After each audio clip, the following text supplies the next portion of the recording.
Regardez la vidéo du corps à corps, l'Ukrainien, bon, on le voit pas là, mais il était beaucoup mieux équipé que le. Alors, c'est pas un Bouriat, c'est un Yakout, l'ami Grigoriev.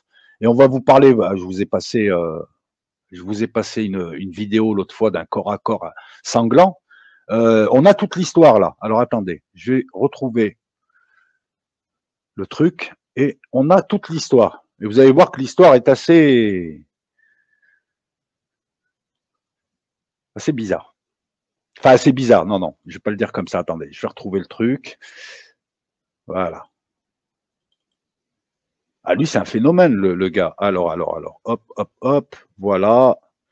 Le Rambo russe de Yakoutie. Alors, c'est un Yakout. Le truc, l'histoire, c'est que les commandants russes, ils sont pas tous bons aussi. Hein.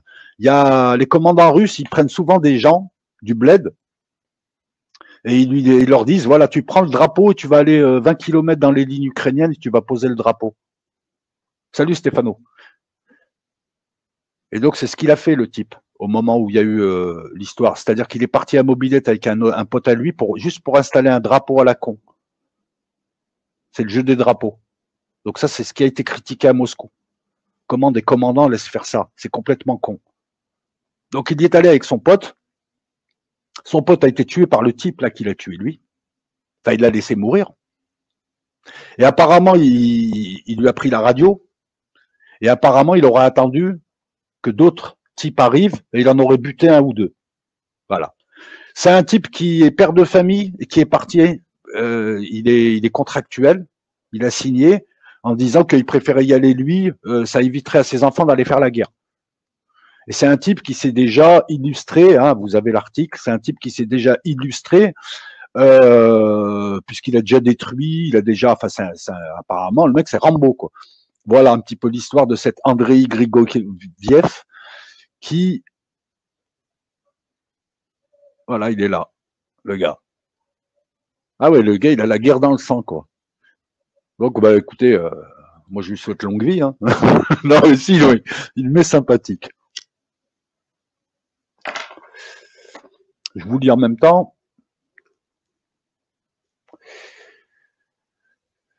Alors, salut Pelote, salut tout le monde. Ils veulent embraser la situation avant l'investiture. Oui. Le gars, il a livré et il a rajouté des rallonges. Hein.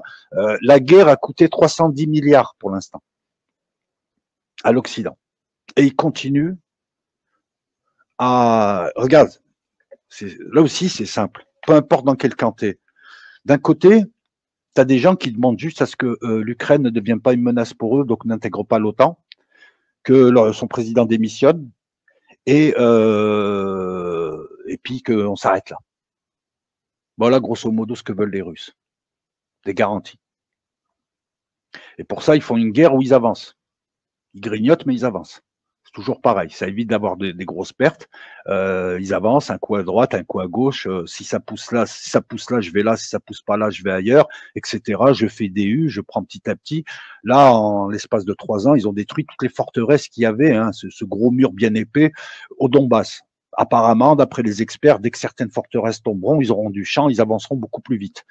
Eux, ils sont prêts à s'arrêter, mais sur la base de voilà la Crimée, le Donbass, et puis sinon on continue.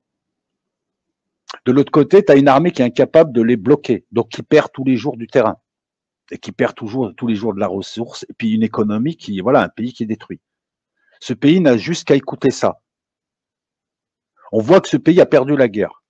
Et malgré ça, les types, au lieu de mettre du pognon dans une reconstruction après avoir forcé Zelensky à négocier, les Européens et Biden et ses amis ne font que d'envoyer des armes, ne font que d'envoyer de l'argent. On ne sait pas où va l'argent parce qu'il y a une grosse corruption, c'est dénoncé aux USA. C'est pour ça que de temps en temps, ils envoient des superviseurs, ils aimeraient savoir où ça va tout ça. Ces armes ne servent à rien, mais malgré ça, ils en envoient d'autres. Pourquoi est-ce que tu investis encore sur la formation de militaires ukrainiens alors que tu sais que les mecs, ils vont rien faire? Ils se font bananer, ils sont en train de se faire défoncer, qu'on le veuille ou pas.